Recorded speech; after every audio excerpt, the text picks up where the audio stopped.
Bismillahirrahmanirrahim. Assalamualaikum warahmatullahi wabarakatuh. Bagaimana kabar kalian anak-anak? Sehat selalu kan? Semoga Allah selalu senantiasa memberikan kita kesehatan, dan semoga Allah selalu senantiasa melindungi kita. Amin, amin, ya Rabbal Alamin. Masih bersama channel KKGPAI Jatiroto. Kali ini Bapak ingin mengajarkan materi kelas 6, yaitu tentang senangnya berakhlak terpuji. Senangnya berakhlak terpuji. Dibuka bukunya anak-anak. Yang punya Al-Hikmah langsung dibuka Al-Hikmahnya. Yang menggunakan buku paket, dibuka paketnya. Semoga dengan keterbatasan kita untuk belajar dan mengajar ini, semoga nantinya anak-anak semua bisa paham materinya, dan semoga anak-anak mampu mengimplementasikan apa yang anak-anak pelajari kali ini dalam kehidupan sehari-hari.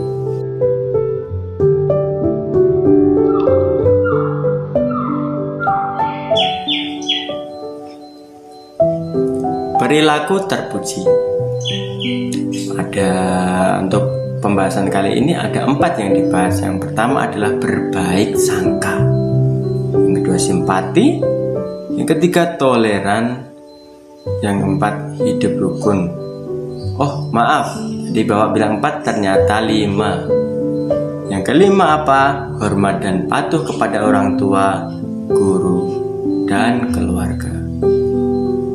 Yang pertama, berbaik sangka. Dalam Kamus Besar Bahasa Indonesia, kata sangka artinya duga atau taksir. Berbaik sangka adalah menduga yang baik terhadap sesuatu. Kita harus selalu berbaik sangka atau berpikir positif terhadap orang tua, guru, teman. Berpikir positif adalah perilaku terpuji.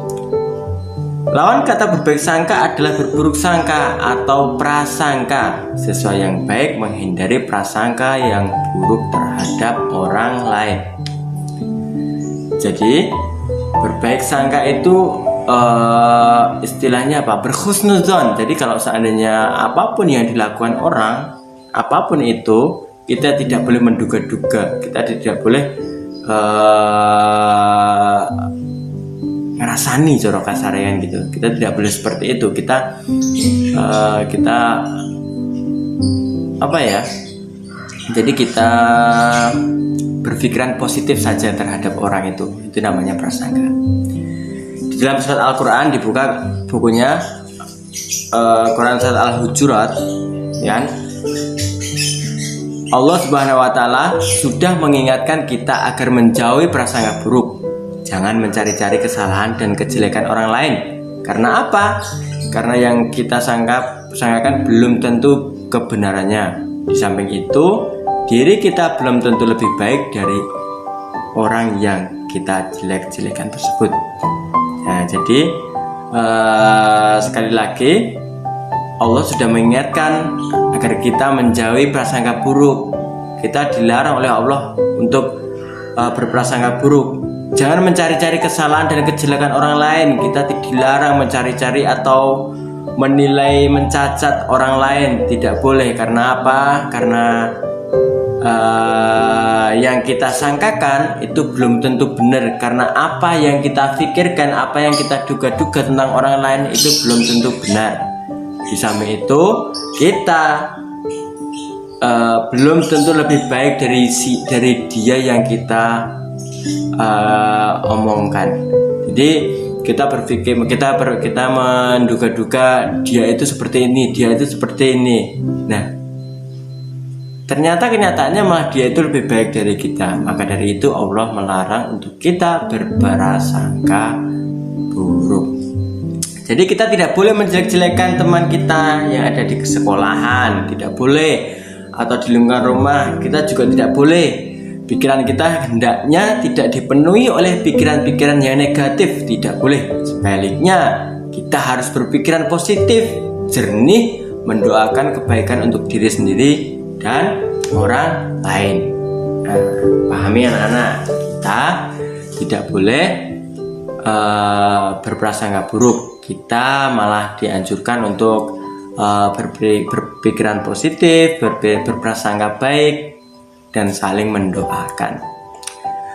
Beberapa contoh berbaik sangka adalah seperti ini. Contoh yang berbaik sangka ya anak-anak, coba dibaca. Tanpa curiga, yang satu ya, tanpa curiga Ahmad meminjamkan uang jajan kepada Karim untuk membeli buku. Nah, yang kedua, Kamila menerima peraturan orang tuanya untuk bangun pagi agar bisa sholat subuh berjamaah dengan membersihkan tempat tidur sendiri. Nah, Karlina menerima aturan orang tuanya mengikuti les privat, mengaji di rumah walaupun ia tidak keluar rumah setelah pulang sekolah. Herman memahami sahabatnya Zakaria yang tidak ikut piknik ke Taman Mini Indonesia Indah karena ternyata Zakaria harus mengikuti ujian renang. Nah, seandainya kita selalu berprasangka baik, apapun aktivitas orang-orang yang ada di sekitar kita, kita selalu memandang apa yang mereka lakukan itu adalah pasti kegiatan yang positif, aktivitas yang positif, seperti itu. Simpati. Ya, simpati. Dibuka bukunya anak-anak, simpati.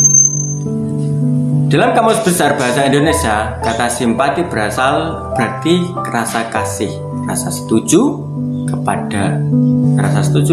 dan rasa suka secara umum. Kata simpati dapat diartikan sebagai perasaan kebersamaan secara sosial hingga seseorang dapat merasakan perasaan orang lain. Biasanya suatu perasaan sedih dalam diri sendiri, itu yang namanya simpati. Jadi dipahami anak-anak, dibaca pelan-pelan. Contoh simpati misalnya saat kita mengetahui orang lain mendapatkan musibah seperti orang tuanya meninggal dunia, kita dapat merasakan kesedihan yang sama. Kita dapat merasakan kesedihan yang sama. Contohnya seperti itu. Contoh-contoh simpati diantaranya adalah sebagai berikut. Nah, Bapak menulis beberapa contoh-contoh simpati. Bapak menulis 4 nomor. Ya, anak-anak dibaca ya. Yang nomor 1, mendengarkan curahan hati teman hingga selesai. Nah, walaupun kita sedang tidak senang dengan apa yang diomongkan teman kita, atau kita lagi bad mood atau lagi nggak senang, kita mendengarkan curahan hati teman kita sampai selesai. Apapun yang diceritakan, itu yang dinamakan simpati. Memposisikan diri kita dalam posisi orang lain yang kesusahan atau gembira. Saat teman kita melihat teman kita sedang kesusahan, kita berpikir, nek seandainya aku jadi wonge kepiye ya? Seandainya aku jadi dia tuh gimana ya? Seandainya aku jadi dia tuh gimana ya? Ada teman kita yang orang tuanya lagi meninggal, sedangkan kita masih lengkap orang tuanya. Kita berpikir, seandainya saya jadi dia gimana ya? Seandainya saya jadi dia gimana ya? Seperti itu. Jadi kita memposisikan diri kita, memposisikan diri kita dalam posisi orang lain yang sedang kesusahan. Nah, yang ketiga, jangan menyuruh orang lain melakukan sesuatu yang kita sendiri malas atau tidak suka melakukannya atau tidak melakukannya. Misalkan kita ingin mengambil pulpen, jaraknya nggak jauh lah. Terus kita lebih suka menyuruh teman-teman, mas, bro, coy, jikono pulpen kui. Padahal dirinya sendiri nggak mau mengambil pulpen gara-gara apa? Gara-gara malas. Jikono kae. Padahal apa? Padahal diri kita sendiri kalau kita mengambilnya kita udah bisa, tapi apa? Kita lebih senang untuk menyuruh karena kita malas atau tidak mau melakukannya. Ya, yang keempat, beri aksi nyata dengan menanyakan apa yang bisa kita lakukan untuk membantu. Jika tidak bisa memberikan apa yang diminta, cari alternatif lain atau menanyakan apakah ada orang lain yang juga bisa ikut membantu. Jadi ketika orang lain melakukan kesusahan atau sedang ada masalah atau sedang galau kalau bahasa sekarang, atau lagi ada yang difikirkan, kita menyodorkan pertanyaan, apa yang bisa saya bantu, atau kita cari alternatif lainnya gimana contohnya, apakah ada yang bisa membantu teman kita itu yang lagi kesusahan, seperti itu ya, seperti itu. Dipahami? Ada pertanyaan? Nggak bisa deh, kita nggak ketemu. Bapak tanya ada pertanyaan. Maaf. Kita menuju ke pelajaran selanjutnya saja, oke? Yang selanjutnya adalah toleran. Dalam KBBI itu apa? Cari di Google tuh, apa itu KBBI. Dalam KBBI, kata toleran adalah kata sifat yang menunjukkan sikap tenggang rasa, menghargai, membiarkan, membolehkan, pendirian, kebiasaan atau kelakuan dan sebagainya yang berbeda dengan pendirian sendiri. Jadi toleran apa? Toleran itu adalah kata sifat. Toleran itu adalah sifat yang menunjukkan sikap tenggang rasa, menghargai, membiarkan, dan membolehkan. Pendirian atau pendapat, pandangan, kepercayaan, kebiasaan, kelakuan, dan sebagainya yang berbeda dengan pendirian sendiri.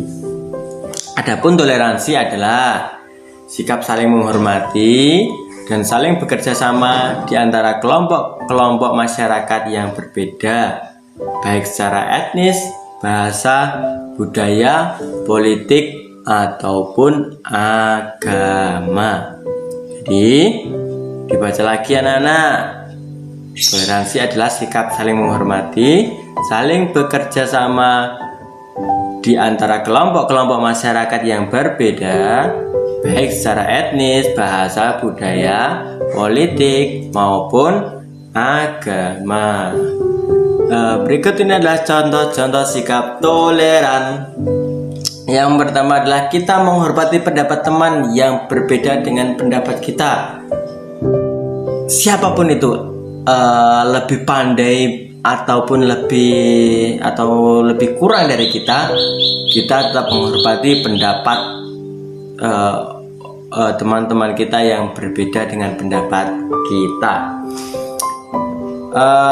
Yang selanjutnya, kita tidak membuat kegaduhan di masjid saat orang-orang sedang melaksanakan ibadah sholat. Ketika orang-orang sedang melakukan beribadah, sedang bersembahyang, kita tidak membuat kegaduhan di masjid atau di sekitar lingkungan masjid. Kita tidak memasang petasan yang memekakan telinga, karena bisa saja di sekitar kita ada bayi atau orang sakit. Apa jadinya kalau kita memasang petasan dan ternyata ada orang tua yang bapak-bapak atau ibu-ibu yang sampun sepuh, terus akhirnya mendengarkan petasan kita, kan otomatis mereka kaget. Jadi apa? Jangan, dilarang. Kita tidak membuat keributan di kelas saat guru sedang menjelaskan, karena teman-teman lainnya butuh ketenangan untuk belajar. Jadi saat pelajaran tatap muka secara langsung nanti atau kelak atau dahulu, kita itu tidak boleh membuat kegaduhan di kelas saat sedang guru mengajar. Kenapa? Karena itu adalah salah satu sikap toleran. Yang terakhir adalah kita tidak menghidupkan radio, VCD, atau televisi keras-keras sehingga mengganggu tetangga. apa yang kita putar, apa yang kita suka, apa yang kita sukai, apa yang kita nikmati, belum tentu orang itu menyukainya. Jadi apa? Jadi ketika kita memutar VCD, radio atau televisi atau apapun itu yang keras-keras, yang menurut kita menyenangkan, yang menurut kita membahagiakan, belum tentu orang-orang di sekitar kita, tetangga kita, teman kita itu suka seperti halnya kita juga menyukainya. Maka dari itu kita tidak boleh menghidupkan radio, VCD atau televisi keras-keras sehingga mengganggu tetangga. Itu tadi semua adalah contoh-contoh sikap toleran, dan masih banyak lagi contoh-contoh yang lain yang mungkin yang pasti anak-anak semua tahu dan mengerti. Tapi ingat, ketika anak-anak sudah tahu, ketika anak-anak sudah paham, harus apa? Harus dilakukan, harus diterapkan dalam kehidupan sehari-hari seperti itu. Selanjutnya, hidup rukun. Hidup rukun anak-anak. Dalam kamus besar bahasa Indonesia, kata rukun berarti baik dan damai, tidak bertengkar. Hidup rukun artinya apa? Hidup rukun artinya hidup damai dan tidak bertengkar. Hidup rukun sangat dianjurkan oleh agama karena manusia diciptakan oleh Allah Subhanahu wa taala bersuku bangsa yang berbeda, yang menyebabkan budayanya pun berbeda. Namun kita diajarkan untuk saling rukun karena dalam pandangan Allah Subhanahu wa taala hanya orang bertakwa yang membedakan satu dengan yang lainnya. Allah Subhanahu wa taala menciptakan manusia berpasang-pasangan dan bersuku bangsa. Orang yang paling mulia di sisi Allah adalah orang yang paling bertakwa. Kita hidup di dunia ini tidak sendiri dan selalu membutuhkan bantuan orang lain. Maka dari itu manusia dikatakan apa? Makhluk sosial. Kita hidup membantu atau dibantu. Kita hidup dibantu atau membantu, baik langsung atau tidak langsung. Jadi dalam bergaul dengan teman-teman di sekolah atau di lingkungan, kita harus mendukung dan mengutamakan kerukunan. Jadi kita hidup itu saling tolong menolong, saling bantu membantu, baik langsung ataupun tidak langsung, baik kita mengetahuinya atau tanpa mengetahuinya. Jadi dalam bergaul dengan teman-teman di sekolah atau di lingkungan, kita harus mendukung dan mengutamakan kerukunan. Contoh-contoh perbuatan yang menyebabkan hidup rukun adalah berikut. Contoh-contoh perbuatan yang menyebabkan hidup rukun adalah berikut. Yang pertama, setiap akan berbicara atau melakukan kegiatan harus diperhitungkan baik dan buruknya. Setiap akan berbicara atau melakukan kegiatan harus diperhitungkan baik dan buruknya. Oh, ini tuh kira-kira baik apa enggak ya? Oh, ini kira-kira tuh salah atau benar ya? Oh, ini kira-kira kalau aku lakukan itu nanti hasilnya gimana ya? Jadi setiap berbicara atau melakukan kegiatan harus diperhitungkan baik dan buruknya. Paham? Yang kedua, menghargai orang lain. Orang tua, orang yang lebih tua, kakak, adik, teman yang beragama lain, teman yang berasal dari daerah lain. Kita harus saling menghargai terutama orang tua kita. Orang tua kita harus saling menghargai. Orang yang lebih tua, gimana caranya? Kita harus berbicara yang sopan. Kita berbicara dengan bahasa yang halus, tidak boleh dengan bahasa yang kasar. Walaupun sebenarnya kita juga tidak boleh berbicara dengan kata-kata kasar. Minimal ketika kita berbicara kepada orang yang lebih tua, kita harus berbicara lebih sopan. Bersama kakak, adik, kita juga harus saling menghargai. Teman yang beragama lain, kita juga harus saling menghargai. ketika mereka beribadah dengan cara berbeda dengan kita, atau aktivitas-aktivitas yang mereka aktivitas keagamaan yang mereka lakukan berbeda dengan kita harus menghargai. Dan teman yang berasal dari tempat lain atau daerah lain, oh dia orang asing, dia bukan orang sini, jangan. Dia bukan orang sini, kita harus tetap menghargai, kita harus tetap kita perilakukan mereka seperti halnya kita melakukan teman-teman kita atau orang-orang lain di sekitar kita.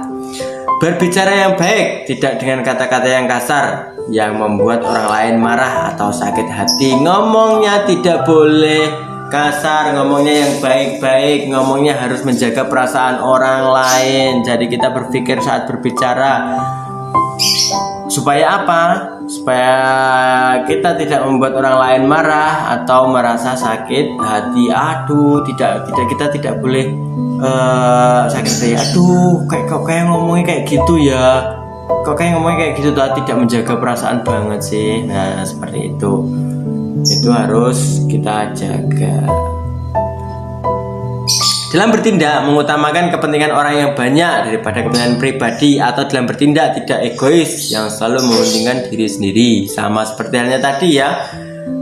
Keempat hal di atas ini yang Bapak baca tadi adalah ada contoh-contoh hal perbuatan yang menyebabkan hidup itu menjadi rukun seperti itu.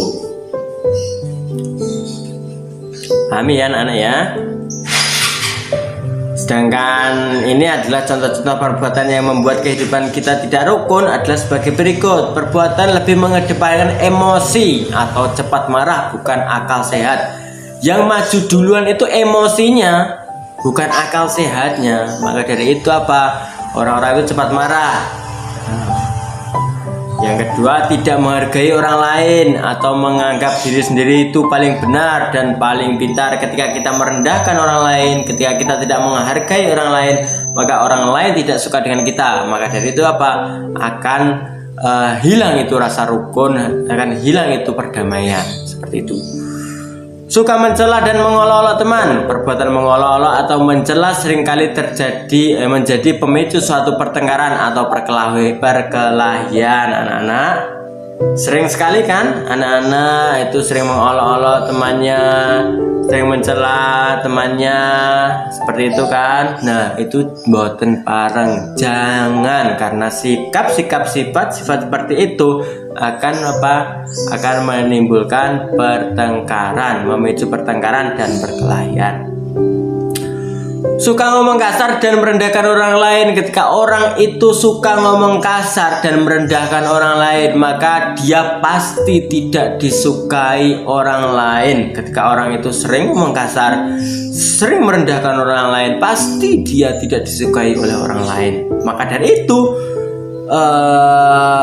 sikap-sikap seperti itu menimbulkan pertengkaran seperti itu. Pahami nggih anak-anak nggih? Dipahami. Selanjutnya, hormat dan patuh kepada orang tua, guru, dan anggota keluarga. Kita harus memiliki rasa hormat, sayang, dan patuh kepada orang tua, guru, dan anggota keluarga. Orang tua memelihara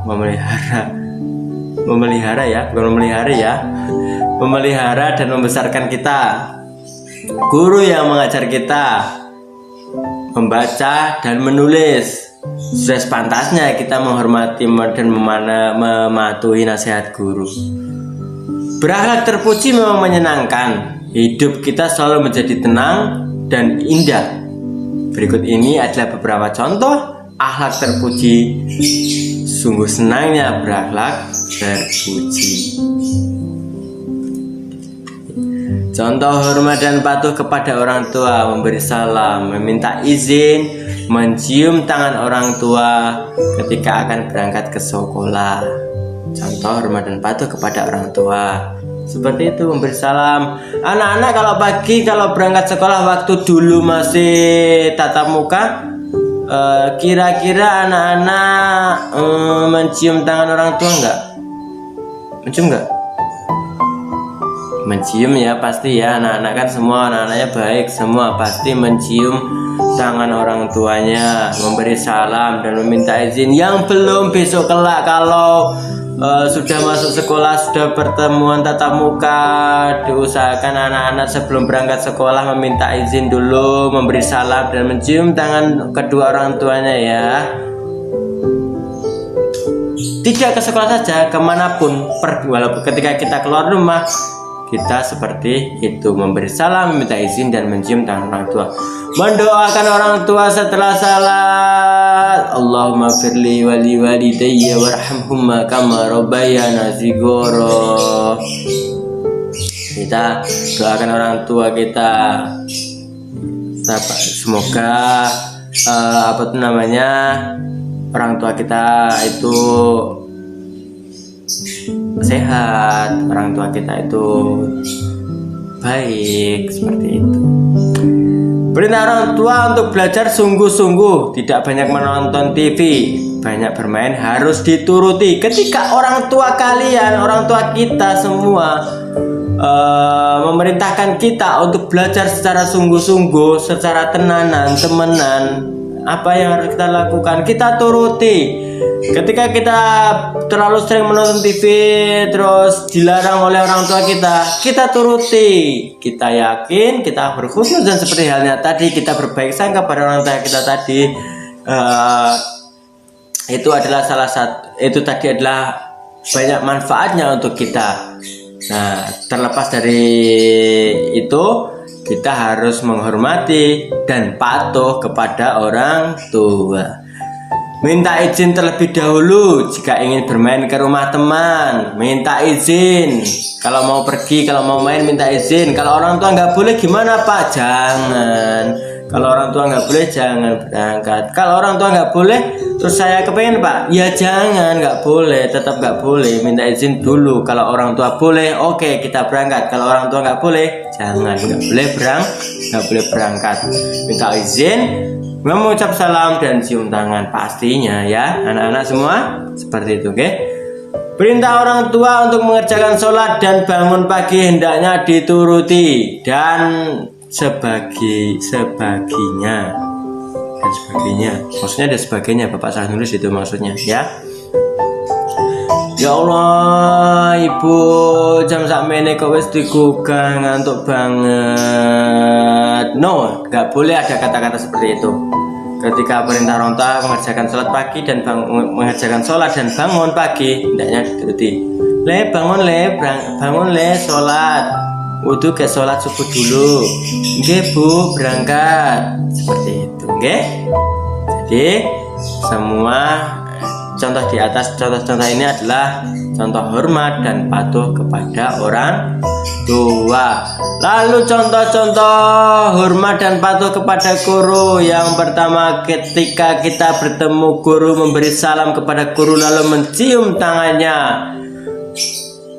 Apakah anak-anak dulu sebelum adanya pandemi sudah melakukan itu? Yang sudah bersenang-senang karena kamu sudah termasuk orang yang hormat dan patuh kepada guru. Yang belum dulu, gimana ya pandemi? Tidak boleh berjabat tangan, tidak boleh bersentuhan ya. Ya menyapa saja lebih baik. Yang kedua, mendengarkan penjelasan guru di kelas. Kalau di kelas, kalau diajarkan nggak boleh ngomong sendiri, nggak boleh berbicara sendiri, nggak boleh gojek sendiri. Mendengarkan penjelasan guru di kelas. Ketika guru ngomong di kelas, dengarkan. Itu adalah nantinya bermanfaat untuk kalian semua.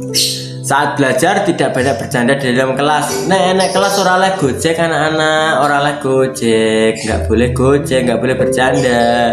Bercandanya di mana Pak? Nah, kalau di kelas nggak boleh, di luar ketika jam istirahat. Tugas-tugas dari guru dikerjakan tepat waktu. Ketika guru memberikan tugas, diperintahkan memberikan tugas, langsung dikerjakan. Kalau ada tugas di rumah, ya dikerjakan. Ketika yang oleh bapak guru diperintahkan untuk mengumpulkan, langsung dikumpulkan. Nasihat untuk kemajuan siswa atau siswi harus dipatuhi. Nasihat dari guru kita itu adalah baik untuk kita semua, termasuk bapak tadi memberikan nasihat ya, insya Allah baik untuk anak-anak semua. Nasihat untuk kemajuan siswa atau siswi harus dipatuhi, kudu dituruti. Karena apa? Karena guru itu pasti membimbing, sifat guru itu pasti membimbing menuju ke hal yang baik. Jadi kita harus menuruti larangan guru agar tidak mencoret-coret dinding kelas, tidak berkelahi dengan teman atau mengganggu teman di kelas, hendaknya dipatuhi. Mboten bareng seperti itu. Oh, kok kembali lagi.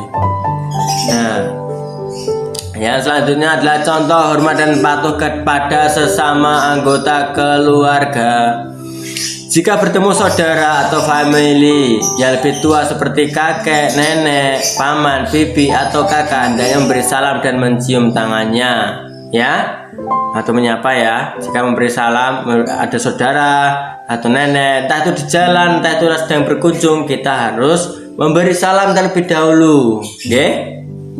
Yang kedua adalah mematuhi setiap nasihat kebaikan dari anggota keluarga yang lebih tua. Yang lebih tua itu pasti lebih berpengalaman, lebih mengetahui. Maka dari itu ketika mereka semua orang-orangnya lebih tua dari kita, ketika mereka memberikan nasihat yang baik kepada kita, harus kita patuhi. Yang ketiga, terhadap adik yang lebih muda, hendaknya menyayangi, disayang adiknya, ojo malah digojeki, ojo malah dijak keras, ojo malah dinakali. Adik itu harus disayang.